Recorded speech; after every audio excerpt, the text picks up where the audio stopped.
The following episode of the Comics and Crypto podcast is for informational purposes only, and anything expressed by the hosts or their guests is solely their opinion. This podcast does not constitute financial advice, and anyone wishing to invest should seek their own independent financial or professional help. Have fun and enjoy the show. Hi, I'm Sean O'Hare, and I know comics. Hi, I'm Spencer Vogel, and I know crypto. Hi, I'm Kevin Lee Loader, and I don't know shit. This is the Comics and Crypto podcast. Comics and crypto, crypto and comics, collectors world in a digital age. Comics and crypto, crypto and comics, it's where the next billionaires will be made. It's comics and crypto. Hey, what's up, VEVE fam? Thanks so much for joining today. Today we're going to be talking about an NFT that's going on auction at the end of this month on OpenSea that could change the future of licensed digital collectibles. And today we're joined by the amazing Chad at NFT Pirates. What's up, Chad? What's up, man? How are you? And amazing. And Danny. Hey, what's up, Danny? How you going, mate? All right. Danny's an amazing upcoming all-star in this space that has a collection that would make Dr. Profit turn his head. I doubt that, but yeah. And Spencer, my amazing co-host of Comics and Crypto. Hey, buddy. Hey. So today we're going to be talking about the one-of-one NFT, the 1952 Topps Mickey Mantle rookie card that's going to be coming to OpenSea. It's going to be a 3-day auction. I'll just give a little bit of backstory on who Mickey Mantle is. Mickey Mantle was a baseball player for the New York Yankees, and he's considered one of the best baseball players of all time. And his rookie card, in its highest grade, the most valuable cards of all time. The most recent sale is a 9.0 grade, sold for $5.2 million. And there's only nine copies in existence of this in this grade. So I can imagine as a one-of-one NFT that's going to be sold on OpenSea, sky's the limit, really, in my opinion. But what's really exciting about this is that this is truly a grail piece, right? Chad, I know that many times you've discussed how it's important to think about IP and the NFTs you invest in as one-of-ones, because that way you can truly understand what you're investing in. And you don't just focus on scarcity, which I absolutely love, man. And this is our first chance we're actually going to see that happen. So if you could dive us into a little bit about that, man, and your philosophy, just so everybody can get caught up on that. That'd be great. Amazing. Thanks, Sean. And how exciting is this, right? I mean, it's like with NFTs, we're able to safeguard some of the most prized possessions in real life and immortalize them forever. I mean, so I think that's what, this really speaks volumes to me about this amazing one-of-one drop. And, going into my philosophy as why I've always thought this was important was, we see so many different collectibles come onto the VEVE app and different brands. And oftentimes we have, thousands of editions of, this one NFT. But the problem is that when you go and look on OpenSea and you see the one-of-one, sometimes it only sells for like a few ETH, hypothetically. And so what was daunting to me was, well, now we have, 800 of these same NFTs that are going for almost exactly the same price as it would on OpenSea for a one-of-one. And it kind of just got me thinking, well, what is the real value? And within VEVE, within a closed ecosystem, a lot of times people are seeing everything almost as equal counterparts. But when you strip away the ecosystem and these things are like left on their own, what is going to create that demand? And that's going to be, people that are actually typing this stuff in on OpenSea or on a platform that doesn't have it front and in your face and, looking for those most key brands. So then I started thinking to myself, what would I pay for a one-of-one Superman and a one-of-one, let's just say, artists NFT as an example, right? I'm not going to pick on any artists particularly, but one-on-one Superman released by DC themselves as the #1 most fictional popular character in the world. What would that sell for? The first time it's ever appeared on the blockchain, I mean, I would say millions and millions of dollars. And that's what really got me into that concept of a one-of-one. And that's why, this new card drop, I think speaks volumes to that and how we can see it potentially going for, north of, whatever we talk about, 10 to 15 to $20 million. I mean, like you said earlier, sky's the limit, right? Yeah.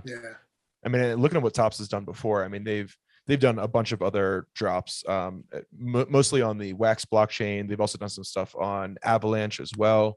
And mostly they've done. They started out doing like GPK, which is Garbage Pail Kids, which is collectibles from the '90s, and then they've also done baseball cards as well on wax. So, like they did their first ever release. I think it was like last year, maybe over the summer or so. And some of those cards did extremely, extremely well. Like some like the Mike Trout cards, those are selling for over 100K.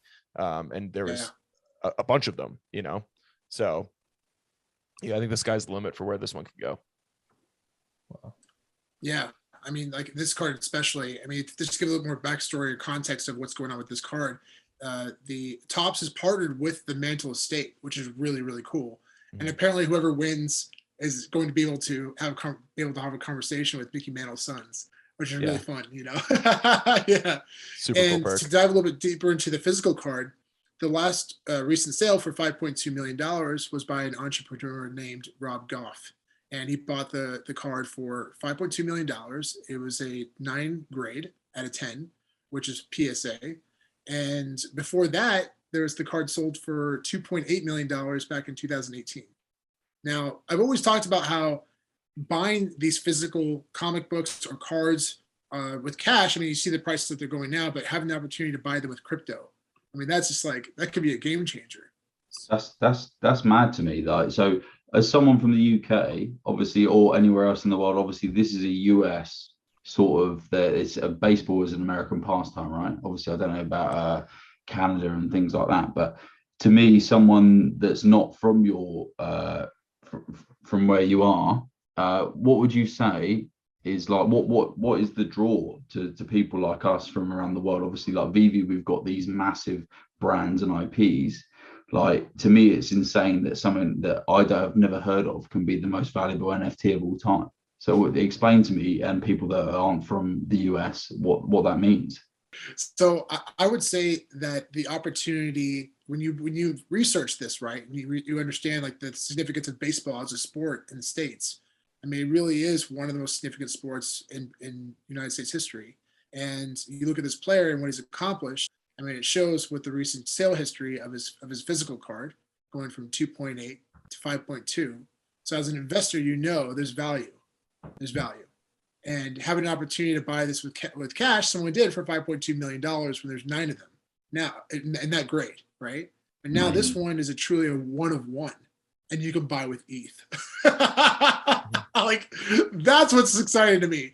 And, it's not just about this opportunity or what people are going to buy for this, but if it does very, very well, what it means for the rest of the digital collectible space, the licensed digital collectible space. Like, right. Is this going to open up a lot of doors? What are you guys' thoughts on that? This thing sells for over $20 million. What's going to happen? That's incredible to me. Like, to me, the fact that obviously we put value on like the physical collectible side. Like, we can say like the only thing in the NFT space that we can sort of tie it to at the minute is the comics and the comics that are being offered on VEVE. Like, we value the comics on saying what the highest sale has been on like on the CGC, on what the highest graded comic has been, right? So if we're going to peg it to that, like potentially this could be massive. If it's only a 1 of 1, we're giving some of the highest ever NFT sales, which is like the secret rare comic, like where there's 600 of the secret rare. We could potentially be seeing a 1 of 1 like sale for, God, it boggles the mind, doesn't it? Like what it could potentially be. Yeah. What's most interesting to me too is I feel like there's a bit more safety or a bit more like assurance when there's a physical counterpart that already has that credibility and reputation in the real world, where now seeing the digital version of it, and especially when they say, guess what, we're only doing a 1 of 1 forever, and this is pretty much the quantity of this card, that like, it's a lot easier, in my opinion, for somebody to go and spend a crazy amount of ETH, because not only is it timeless, it's just a proven entity. And I think like that's very bullish, Sean, on comics. That's kind of where I would say, if we're seeing that kind of comparison and people are spending, let's just say this goes for 20 million, than these comics on VEVE, where you're like, oh, well, I know that since this card went for 5.2 in real life, and we know Marvel *1 comic secret rare, like Danny was talking about, goes for, let's just say, 3 million. If it were to sell at a higher grade, then you can be rest assured that maybe not only are you going to get the same amount of value out of the digital, but it might even supersede the physical counterpart. And I think that is a very bullish thing indeed. Agreed. Yeah, it's gonna be some huge validation for some of the digital collectibles that we've already been spending way too, what we think probably way too much of our money on, but in the future probably seems like peanuts. Exactly. And what's crazy, Chad, what you just mentioned, I definitely see that happening. Like if this NFT sells for, we'll say, $20 million, like, what's that going to do to the physical cards in the highest grade? It's going to drive up the price because now people understand the value, right? And it's kind of like what we saw with the gold moments. When the gold moments first dropped, no one really had a reference of value. So people were dropping homers for like what they paid for them because they thought, oh, nobody wants to buy, they don't really know. Then they started hovering around 120 for like a couple days, 120 gems. And now they're almost at 2,000 gems. So it's kind of like the floor now, around 1.5 to 2,000. So that's like, okay, people are referencing that value, right? So that's why we see the marketplace now. This is the second day into the drop since the drop happened. It happened yesterday. Now the floor, there's like, the floor has the same number for like 20 listings. And it's like 1.8. There's like 15. At one point I counted 15 or 20 1.8Ks for Donald and Daisy because people know the value of this and they're willing to hold because they got it for 60 gems. So like, I don't need to, I know what this is worth and I'm going to make sure I get that value. Right. That's a great point because, the education is there now and people, like you said, once the pioneering phase is over and there's like an establishment of what the new value should be, then that exploration phase kind of leaves. And so as an example, like if this card were to sell less than 5 million, let's just say hypothetically, like less than the physical, and over time it went to 20 million, then you can bet your ass that anything further after that is going to be supersede its physical because people are going to be looking at that in the blockchain and saying, well, this is, just like they do in law, right? Whenever there's a new case, they're like, well, according to this case number 4.21. That's a precedent. Yeah. It's exactly. That's it's almost like going back to the golden moments thing. It's like every single time, like we're all talking like we're in such a speculative space, aren't we? Like everything we talk about right now is so speculative. We're all just guessing. And it's like, well, the NFT version, okay, well, because it's first on the blockchain, you're talking about the historic significance of that. We've got, okay, this is the first time the real copy the real copy has got value because of the historic significance of that. But we're actually looking at the first time digitally, because it's the age we're going into, this has ever happened. So could it have even more value than the actual physical copy? Potentially it could do. If this is what it's going to be forever, like we're talking about, this is the first time, like we say, pioneering, this could potentially be like the chance of a lifetime to get in on a piece of history, which is, I think, is what gives these NFTs so much value, which is the reason we're all in on it. So I think that's what people have got to look at. And that's what's given people that don't realize what the value is. People have got to look at what the historical significance of what this could potentially be, Yeah. Yeah. And I think safety is a big element as well. So for instance, like, $5.2 million is more than most mansions. And imagine like your whole mansion is equivalent to the same price as this one card. I would be scared leaving that thing at home or even in a safe at home. And most likely this is going to be in a bank vault, I'm presuming, is where this person's going to keep it and then go check in on it time to time. But with crypto, like this is a timeless thing that can be kept into a cold wallet or whatever it is.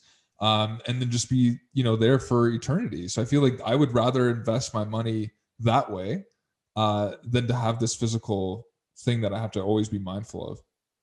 Yeah. I'm pretty sure I heard that Topps, I think they lost the licensing for like physical MLB cards.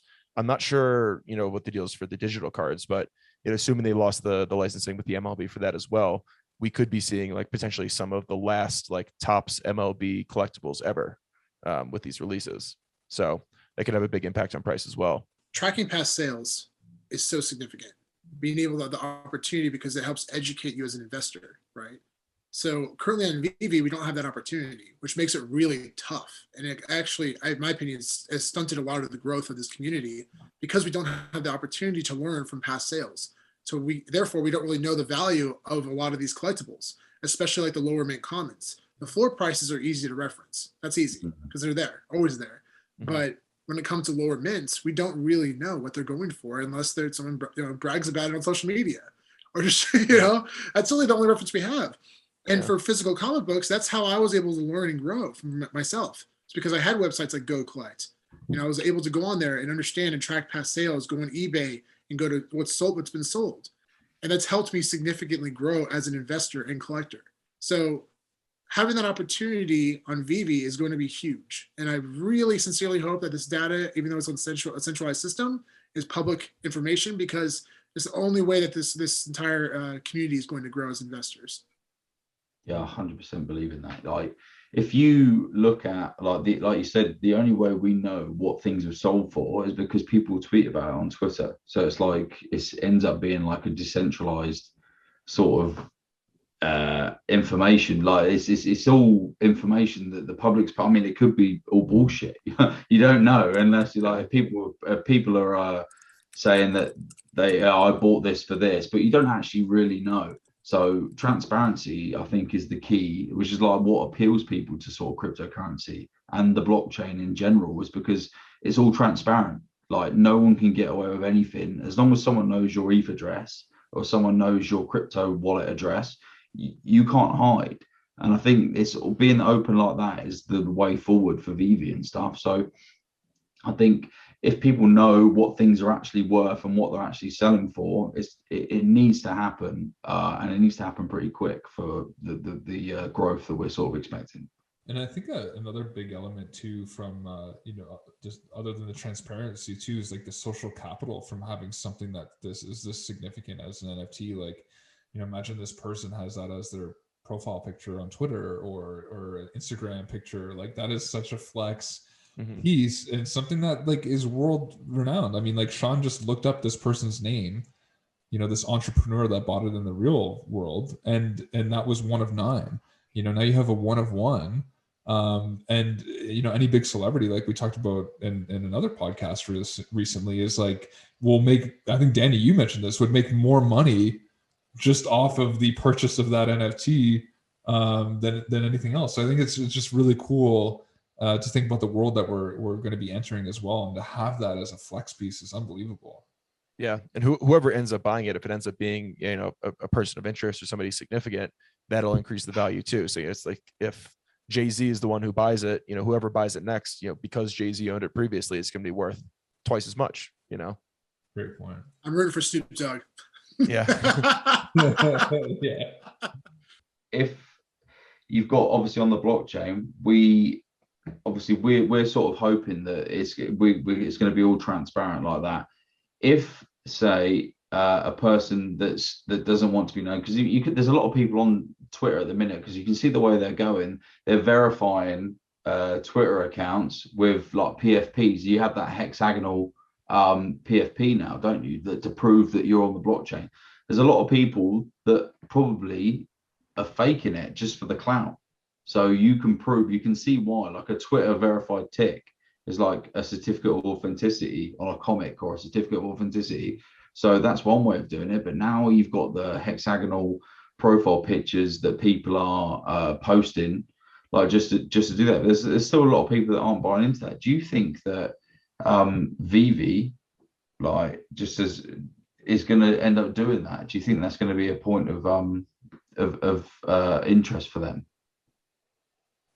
Maybe. I mean, they're not doing anything that's really like profile picture. Like at least like the projects, the avatar projects have been, where they're all unique. I mean, it's the collectibles are all identical, the mint number. So it's like maybe you could display, verify and display your mint number, and if you have a super low mint number, that's the way that you flex on Twitter. And but yeah, I think it's entirely possible that they could create a system where you can verify ownership just like they do with CryptoPunks or Bored Ape Yacht Club or any of those other projects. Is that where value comes from then? Do you think that's where the majority of the value? Obviously we've got like utility that potentially could come, but if if they do with VEVE offer that, like, where do you think the value of owning like a carbon copy of a VEVE NFT is going to come from? Do you think that'll be from the mint numbers? Do you think that'll be from something else? Well, I think within VEVE it would already be like massive, especially for these ones that are so iconic. But I think that, you know, over time, like having a first appearance of a significant character like a Superman or a Batman or something like that, to me is you know, just as significant as to have that physical comic book in real life. And you know, to talk about like Comics and Crypto's sponsor quickly, like, you know, I know the person owns, you know, I'm not gonna get too detailed, but owns like some of the grails in the comic world, and the reputation in that physical world is so high, and people respect this person, and the store has, because this person knows what they're doing, and that ownership of that obviously, you know, goes to show the impressive feat that they had to take on in order to get those books. And I think that's the same thing when you buy a significant NFT on VEVE. It's like, well, you were smart enough to understand the significance of on the blockchain, and therefore you're a very credible and intelligent person. And I want to do business with you. I want to socialize with you. I want to get to know you because I feel like you're bringing something important to the table. And that's where I think the VEVE NFTs, you know, as one of the elements is why they'll be so significant long term. Nice, I like that. Yeah, I mean, even on VEVE itself, right? The platform, it has a showroom. Like, it's literally built to show off the things you own. It's like, and I think it just really comes down to having the opportunity to show off your mint number. That's what's going to move the space forward, how people understand and value the mint numbers more. Because as right now, we understand the value because we've been around the space for a long time, but people who are coming in don't really get it. And it's not really, at least right away. Over time, they will. But the emphasis on mint number will be really significant, especially within the app. So having that opportunity will be huge. Mm-hmm. Yeah, I understand that. So there's another point is, like, I've been thinking about, because obviously I've only just started collecting comic books as well, obviously because of you, Sean. Like, as you said, obviously the physical counterparts, it just seems so interesting to me to have the NFT and the physical counterpart as well. There's something about that that just makes, like, just appeals to me, like being able to see it in real life and digital as well. But there's no mint numbers on physical collectibles, like in general. Like, you can own a comic, like someone says, oh, okay, well, I know you can go onto the CGC census and see how many comics there are on that census, but there's no actual mint number applied to that. So that, to me, like, I think eventually people will stop seeing, so many people will want the digital counterpart that the mint numbers probably won't even matter that much, only to a very small few. Like, people would just be happy to have one at some point. So I think that's going to be the way it's going to go. So it's really, sorry. Go ahead. Sorry, Sean, you continue, my man.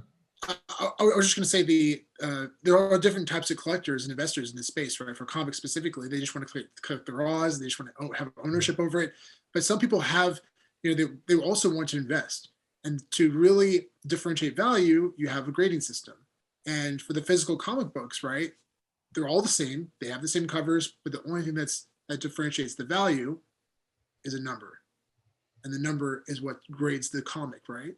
So that really, at the end of the day, that's the only thing that separates the value. When people collect like physical comic books, you know, when you go to like a show, you look at the cover and then you look at the number. And that's why I feel like physical comic collectors are going to adopt this space so well, because that's really the only difference. And that connection is huge. Yeah. I think that's a great point, because I think for me, even, you know, if I have a comic that's like a decent grade, let's just say like an 8.5 or a 9.4, it's not so, and let's just say it's like a Eternals #1, so it's recognizable, but it's not like a grail by any means. You know, people would be like, oh, okay, that's kind of cool, but I wouldn't get clout. But if I had like a 9.8, I feel like people would be like, no way, like that's more of a, not respectable, but it's more of an impressive, you know, purchase, right? And I think that's the same thing when we look at the low mints. It's like, oh, you have an R2D2, that's amazing, but holy crap, like, you've got one of the only 60 sub 100 R2D2s in the entire world, meaning you're one of 60 people ever to own that first Star Wars NFT, one of 60. I think is so damn cool. And like you said, Danny, like, although it's not necessarily well adopted now. I think that it is coming. But one thing that I thought was interesting that I've learned is that with coin collecting, once you get into higher price points, the people that actually want those more iconic serials or like numbers that are attached to it are whales or people with a lot of money. And I think that's where like some of us will eventually be priced out, because look at Walt right now. I mean, you're talking a floor of 50K. I mean, who's got $150,000? You want an Audi R8 or do you want a sub 100 Walt? And these are the type of decisions normal people don't make, in my opinion. Yeah. Yeah, it's difficult as well, isn't it? Because you think, like, where a lot of us are new to this space, like it's, and also what you said with the low mints, like once it gets past a certain threshold, I've noticed, like once it gets into like the sub 1K, obviously there's some sort of threshold between the sub 1K, but once you get past the floor level of like 5,000-6,000 people, that matters a lot less. Like if you notice, like I was always paying a premium for sub 1Ks around like the 2 to 3K mark, but once you get past that sort of 5K floor, it doesn't matter as much. And you can see, say, like take Secret Rare Spider-Man for example, like they're all sub 1Ks, but when the floor's 60,000-70,000, there's no one giving a shit. They're going to pay 5K less for a 600 mint than a 190 mint. Like it's not going to matter that much, So I think that's going to be, as these prices keep rising up, it's not going to matter as much as we think. And the ones that are going to matter, I think, will be the sub 100s, because that is that super exclusive niche that people are drawn to, so no matter how hard you try, like as soon as you see someone with, like, if you see someone's profile with an 8K R2D2 or a 90 or a 60 R2D2, you think, fuck me, that guy, you know what I mean? It's human nature. You think, oh my God, I wish I had that. And I don't even know why. Like I want them all, but I don't know why. It's just one of those things. Yeah, Danny, the way that you described, I guess, like the current pricing structure of how the market looks, it's very similar to how like physical comic books end up. And you look at like the top like 9.8, 9.6, 9.4, kind of maybe the top 3 grades, those will be really, really expensive. But then you'll see a massive drop off like below like a 9.0 or something like that, and then the value gets significantly less. So yeah, I think we're going to see a very similar thing with digital comics, and it's going to continue to be that way. But once we get a little more granularity with the actual information and data from the blockchain and the sales data and all that, we'll actually be able to see where it really all shakes out based on the past sales. That's exactly it. And that's the problem right now, is we can't track past sales. We don't know, like, what's the difference between a 30,000 total editions if it's a 15,000 or 28,000? We don't know, because we have no way of knowing really. But that's going to change, I think, once we're able to track past sales. That's going to be a game changer, truly. And like even now, right now, like you look at undervalued comics, like somebody was messaging me the other day and they said, what's up with Journey Mystery 85? Why is that? Is that a really valuable comic in the physical world? Like, yeah, it totally is. And actually, I think it's incredibly undervalued, because if you look at from a 9.0 to a 9.6, which is its highest grade, there's only, I think, 25 to 30 copies on the CGC census, which is incredibly scarce. And I don't think a 9.6 has sold in the past 10 years. So that's the ceiling, right? So we don't know what the real ceiling is for this comic. It's crazy. And that's why I think if we never see a sale, then we're kind of stuck in a rut, right? And the only thing that's going to increase in value are the lower grades. So that's why these digital NFTs are going to be so significant, because there's a lot more of them. And even then, the value really lies down, in my opinion, on the variant and then the mint number. And the lower the mint number, it's going to really, really come to significance. So what are your guys' thoughts on that? Yeah, I mean, I totally agree on the mint number. Like, I think that is the way to distinguish yourself. And what I love about the comic aspect is that you don't really know how many secret rares had a sub 100 mint, or let's just say 500 were taken by VEVE. Like which one, how many were a sub 600? Like could be 2, it could be 3, and some of these things just pop out of nowhere. But I mean, if you want to talk about the ultimate flex, you take a sub 1000 secret rare variant of one of these grail comics that are worth like $3 million plus. But I had a question for all you guys here, because I was thinking about this the other day. Like when you look at Amazing Fantasy 15 and you see Spider-Man, like to me, it holds even more weight. And let me just kind of play this out because I feel like you guys would be like, no, wait a second. It holds even more weight than the NFT because it was first imagined in that physical format. So like, for instance, that copy of like that comic to me is, pretty much responsible for Spider-Man for the entire world. Like if it wasn't for those people imagining it and creating that comic book, like that's to me why it's so significant. As like, Beeple's artwork, for instance, was the first time it came to be, and that's why it went for 69 million. And so, I guess to counter some of the points that we've been talking about of why we're so bullish on these, is it potentially, not a replica, but is it just another kind of bucket within the Spider-Man space?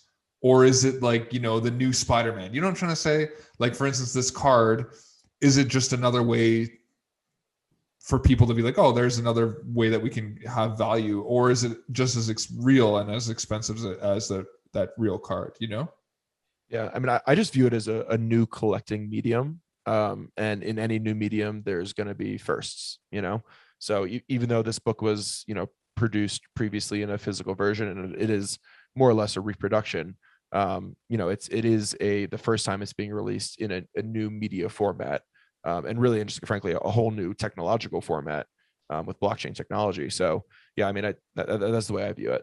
Right. Yeah, I completely agree with that. I think I don't think what we're trying to say here is that the digital would in any way be, let's say you're looking at what the relevance is, like if the physical version is this relevant, then we're not trying to replace it with a digital version.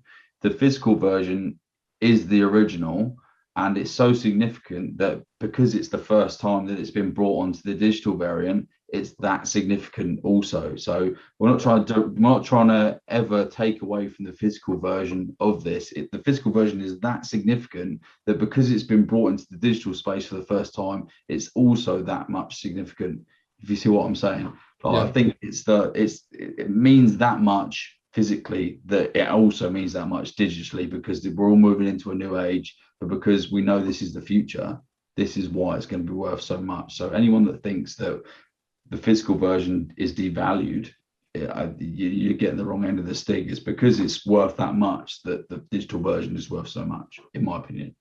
Super interesting. So like going back to what we were saying there, when we look at like the partner statue, right? And it's like $180 million market cap currently at the current price. And then we go and we look at this new card that's dropping, and it's like, could like what is the balance between how much somebody can spend on one item and how much a bunch of people can spend on an item that has multiple editions? So for instance, like what would be the cap on a one-of-one item? I mean, I guess you can say it's endless because a billionaire can come in and make it $1 billion item. But like, it's interesting to me because, as an example, this one-of-one, in my opinion, should definitely sell more than a CryptoPunk because there's 10,000 of them. But I think this is still a new concept. But in the future, that one-of-one might be $100 million NFT. Do you know what I'm trying to say? Like, I feel like it's just like with NFTs that have multiple copies, the market cap can grow exponentially bigger because there's only so much that one person can do. But what could be the caps eventually of this one-of-one NFTs? And would it just be fractionalized because it's just way too damn expensive that you have to split up the ownership? Yeah, I think that if you've got like fractionalized items is like a completely new space, isn't it? Like there's nothing that we've ever sort of dealt with. You could never fractionalize a physical comic.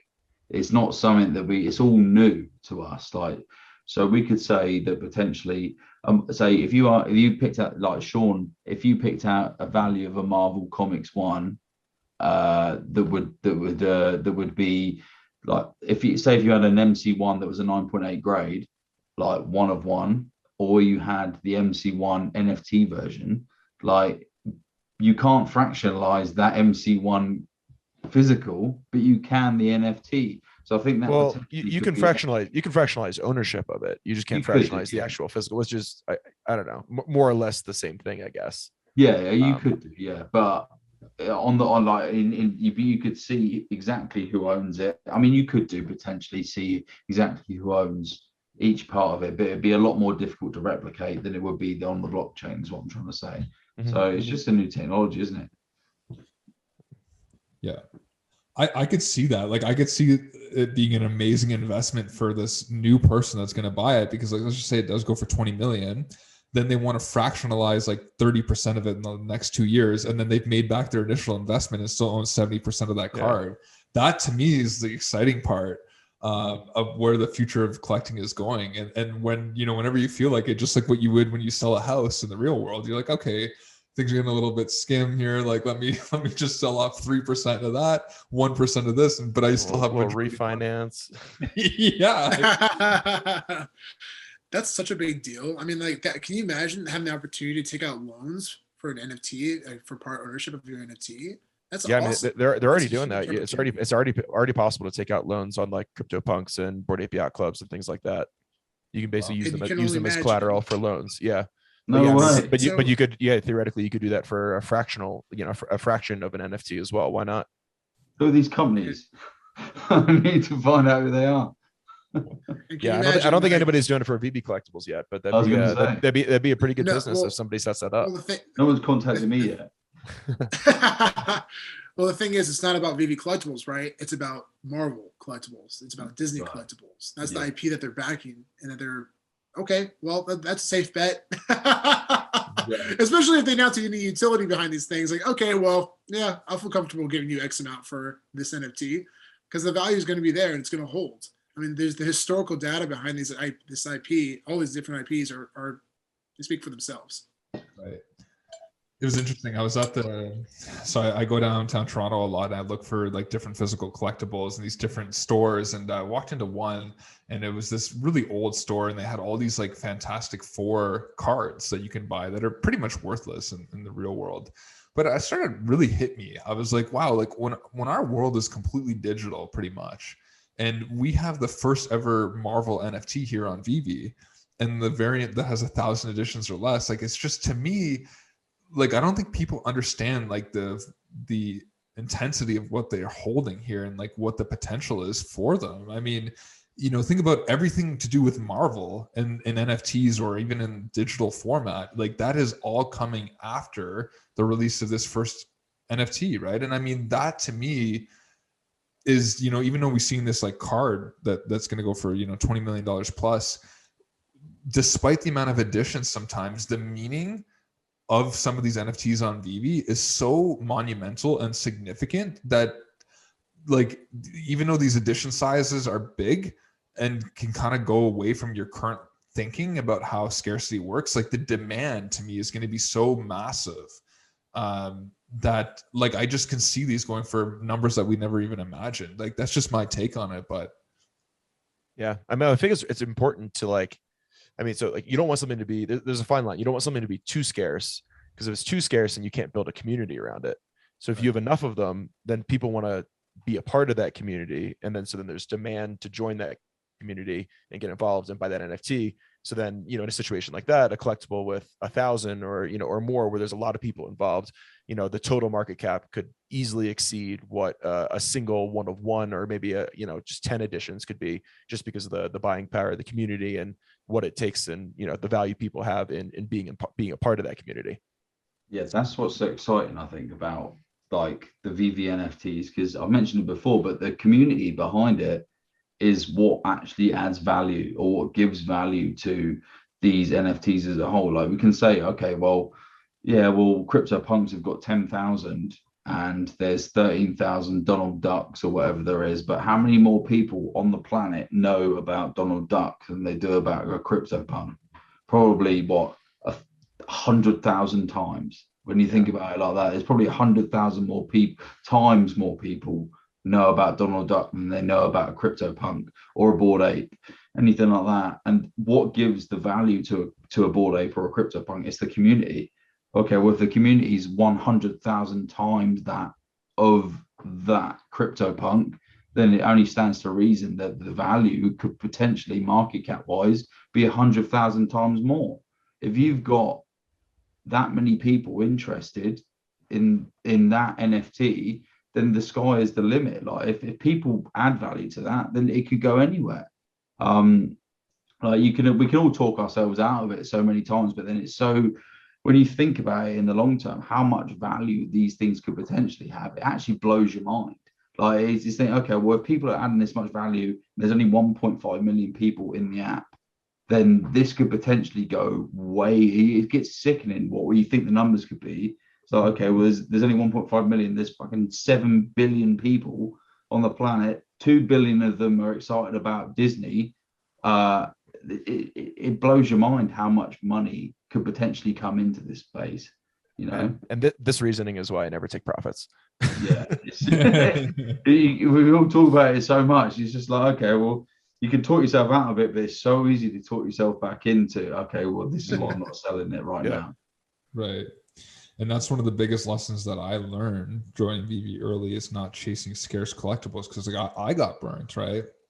You know, like my gold Moogly, I think I sold like 5 or 6 Todds. I sold these other things. And it's like, to make enough money for this gold Moogly that, you know, did a 3x, or everything else did like 150 to 200x. And it's like, and that's the same type of reasoning that may just only continue to get worse from here on out. So for instance, like we're looking at Star Wars and we're like, well, you know, there's 13,000 and 8,000 of these. I mean, that's a lot. But I mean, as more and more people come in and that popular IP continues to get the traction, and realizing this for Star Wars NFTs, we might be looking at $100,000 floor for the 2 of them real quick.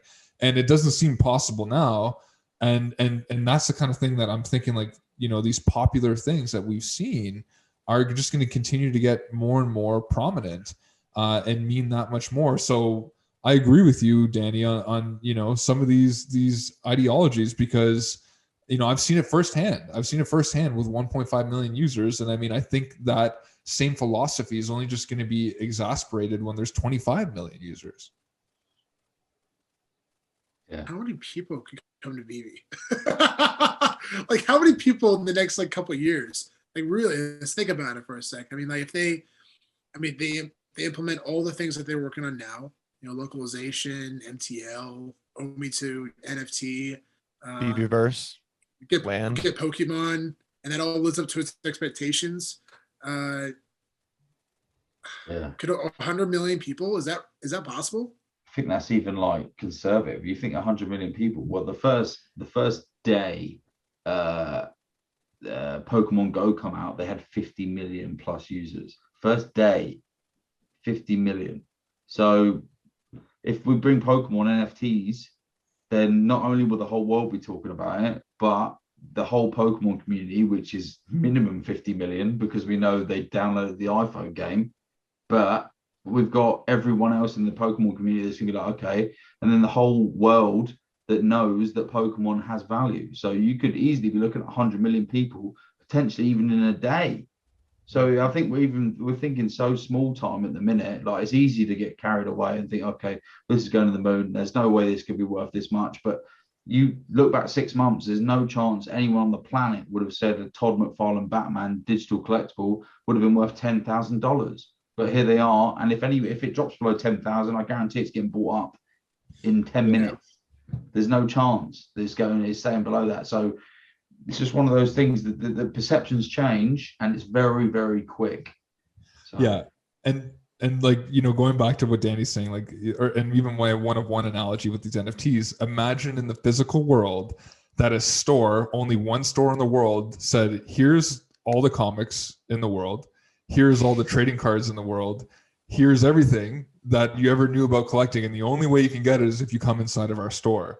That is pretty much VEVE right now, with the whole world of collecting in the digital space. So it's like you can't fathom it, because it's like you can't believe the accomplishments that they've made in this space, you know?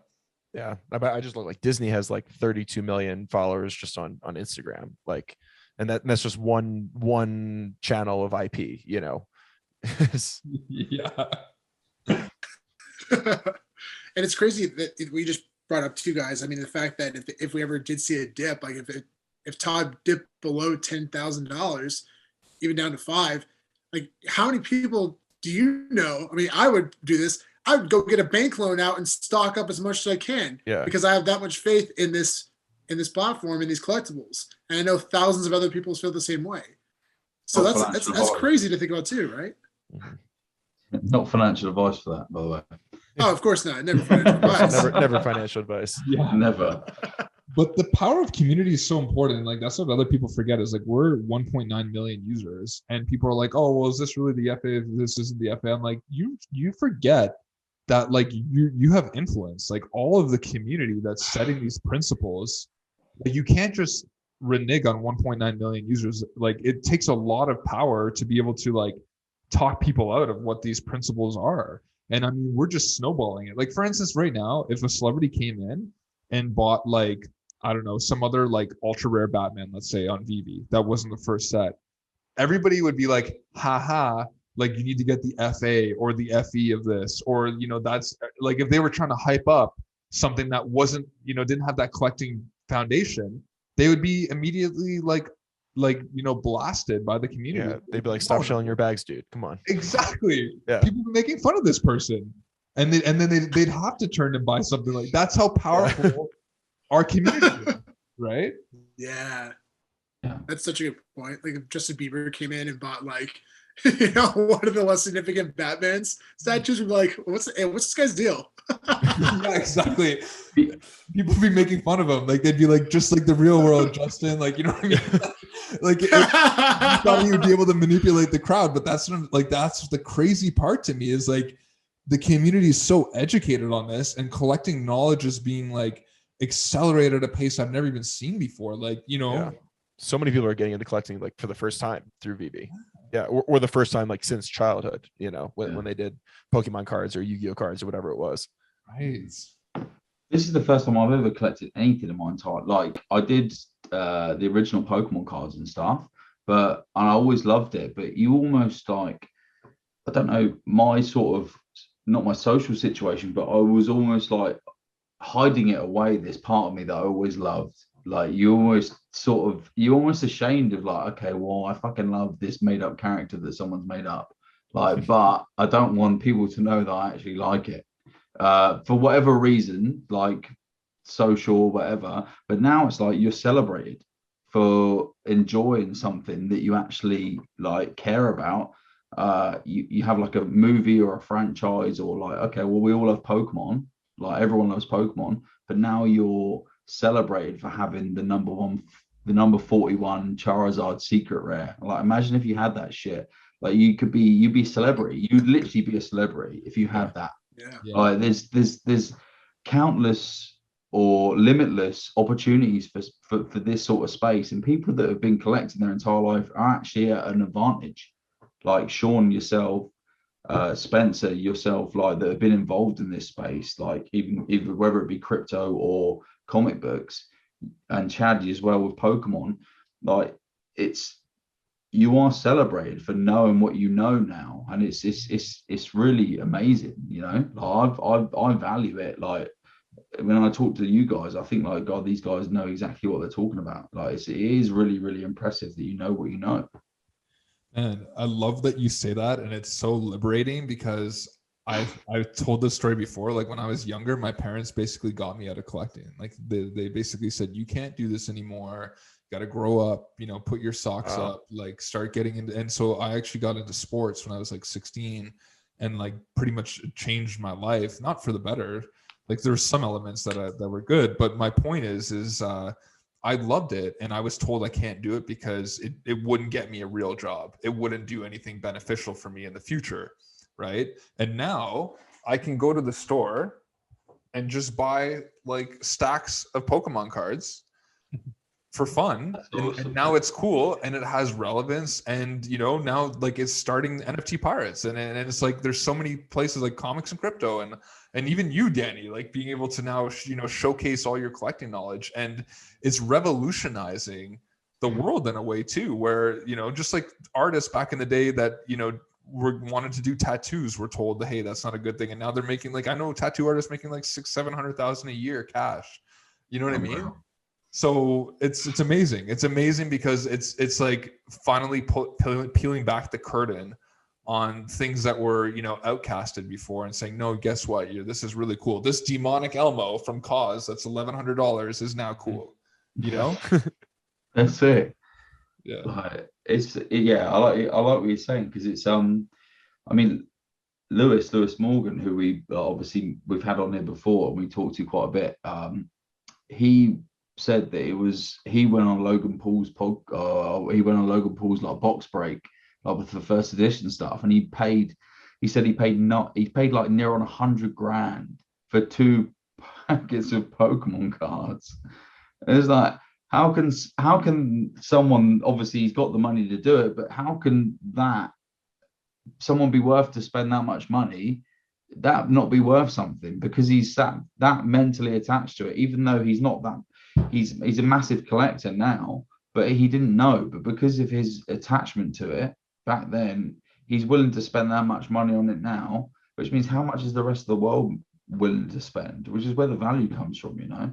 So it's like, it blows my mind that when I start thinking about it, I think, how much can all of this actually be worth? You start doubting yourself. Okay, this amount of people is actually is willing to pay this much. But we saw how much a Walt went from in the space of 2 weeks. It went from 10 grand to about 40 in like 3 weeks.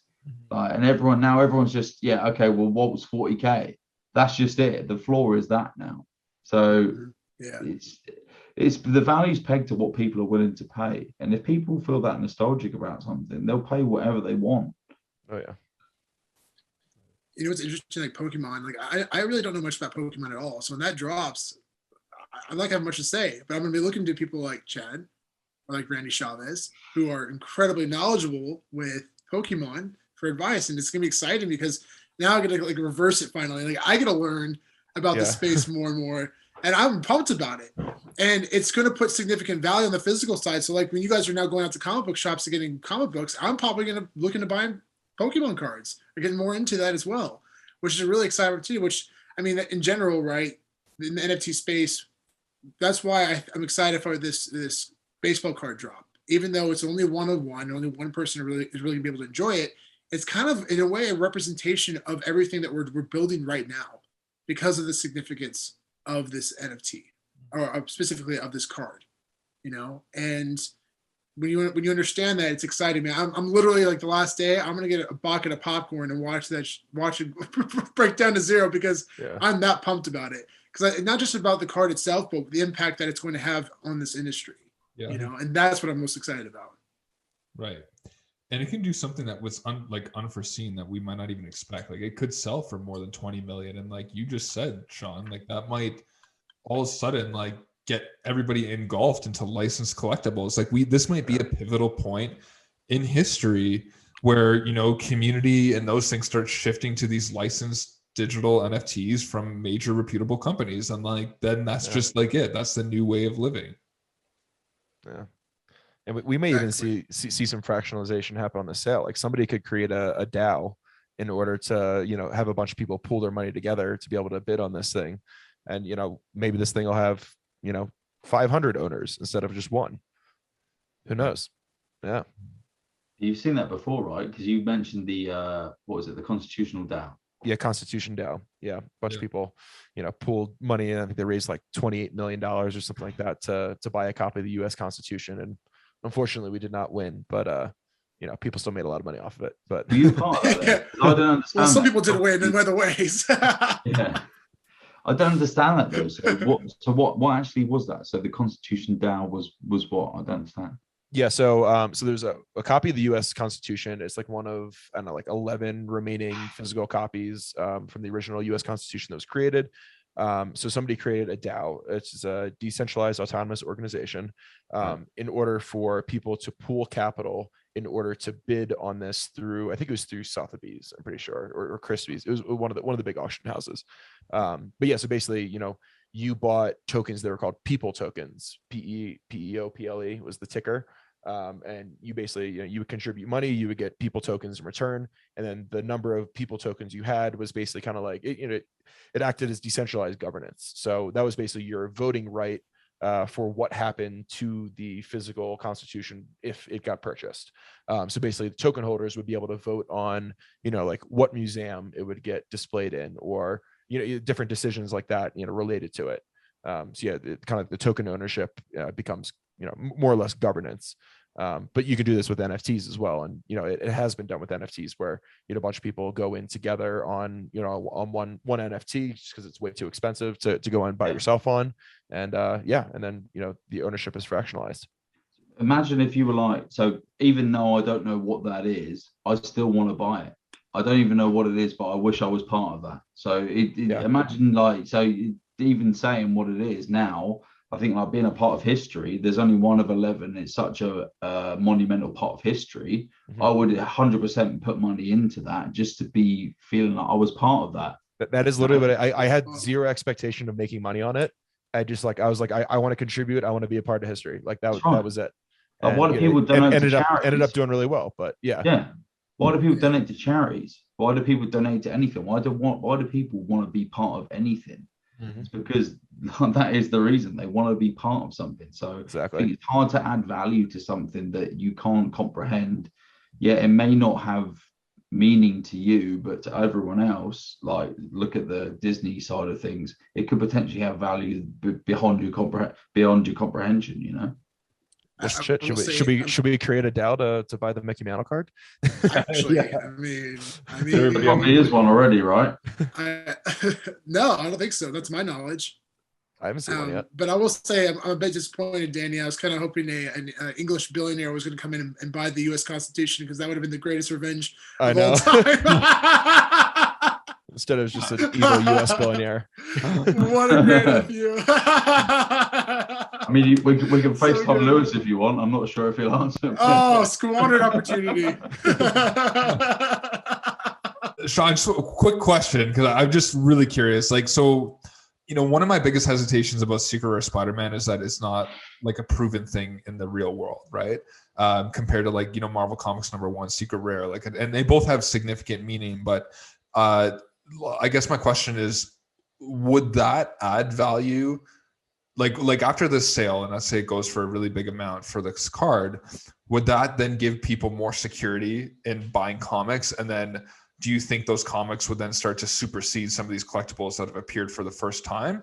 Or what is, because for me, if I'm like a collector and I see that this card sells for 20 million, then I'm going to be like, oh, I'm pretty sure I'm going to go invest this $70,000 comic right now. And there's a good chance that it's also a safe bet, as I'm not so sure about this collectible that doesn't have any past sales data in the real world or the physical, so to speak.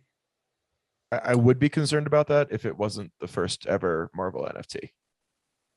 Right. So maybe there'd be some concern with other statues, that don't have a physical world counterpart. But yeah, I mean, at the end of the day, it still is the first Marvel NFT. So I don't think you're going to have any problems with that one. Right. And then by extension, Disney in a sense too, right? Some people. And yeah, exactly. If you want to put it that way, yeah. And for me, like when I was assessing how this will impact the entire licensed digital collectible space, I didn't think about just comic books. I was thinking about overall. Like it's going to be a win for all the collectibles. So yeah, I'm very bullish on the idea that the whole space will win, not just comic books. Because even if it is comic books and people go to first, they're going to eventually go to the collectibles as well. And then, yeah, I mean, and it's combine that with the potential utility that's going to come behind these statues. Yeah, I mean, I know they're all going to win because of it. Guys, today was awesome. Thanks so much for joining me today. This was a lot of fun. I'm very excited to make sure to keep your eye on that auction at the end of the month. Thanks for having us on. It was a lot of fun, man. Thanks for having me, man. Great conversation as always. Absolutely. All right, gents, until next time. Cheers, mate. Thank you. See ya. Comics and crypto.